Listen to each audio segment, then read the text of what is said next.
Decision that could put health care in jeopardy for millions of people.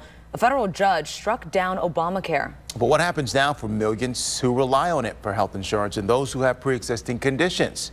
Here's ABC's Stephanie Ramos.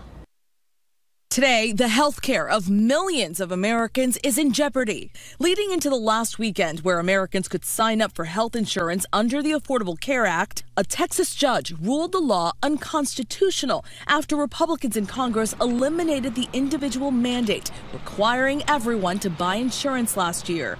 The president applauding the decision over the weekend. Exciting things happened over the last 24 hours. Democrats quickly condemning the decision. If you're going to take away the Affordable Care Act, how will you protect the millions of people currently using it? Moderate Republican Susan Collins believes the ruling will be overturned.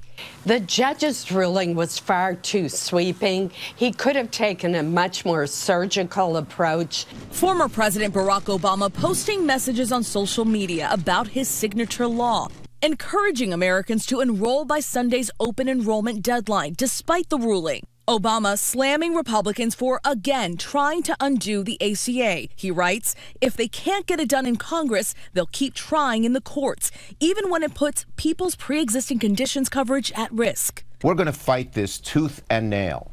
And the first thing we're going to do when we get back there in the Senate is put a vote on the floor urging an intervention in the case.